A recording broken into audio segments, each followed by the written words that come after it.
Blacklight V3 damage lens naibuak dire. So ato tangon aron may lisag bago. Okay, update na balik. Tangta na tong headlight nya butangan din yung zero kanang kuan day kana electrical tape para di masudlag tubig. So ato ning baklason nya para matangtang na ang buwak nga lens may lisag bago. Okay, ada tubig day sulod. So aro sige lang ato sa tangtangangon para madrain ng tubig. Sige so aro ito ng tubig. Okay, ato sa inyo nagbaklas ang cover so tanggato ang tubig. Okay, update mao na yung damage sa lens niya na siya crack gamay sa liyo noon gamay ron sa noon. Alright,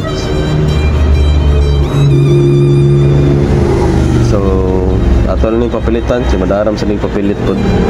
Okay, ato sundan update tangtang na to ang lens.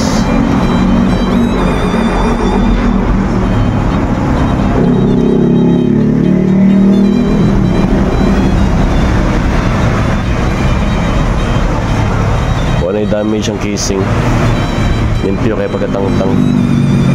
Okay, so ato sa ning tangtangon ang yung inner niya nga cover para malimpyuhan. Update tangtang na tong nabungkag na tong yung headlight niya gilimpyuhan na po ni kuwag tubig. So buta nga i-reseal lang tani niya itaw din ng lens reseal tangag seal dere niya tao tani kaniya niya before tawra ng lens.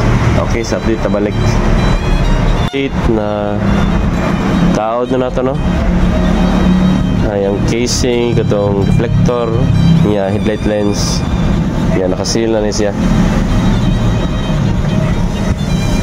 Seal ni nakaseal na. Okay, so tawad na tong cover ng cover tawad na to para matawad na si unit. Okay, so update tawad na to. So mao na ni nasa sir. Hi daw sir, hi signal.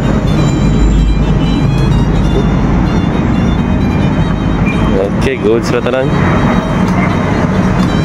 So, maura to. Yeah, salamat kay sir. Peace out. Sa katong wala de katultol sa mong shop. Dira dapita crossing Dr. Oy. Yeah. Skywalk sa Salazar. Nara mo shop dire kani. Magbutang pa og tarpaulin dira. Mao na mo shop tapad sa one stop shop. At pang sa Helpmate kani Helpmate nga building at pang rani. So sa kung wala mo katultol mo na mo landmark. Okay, peace out.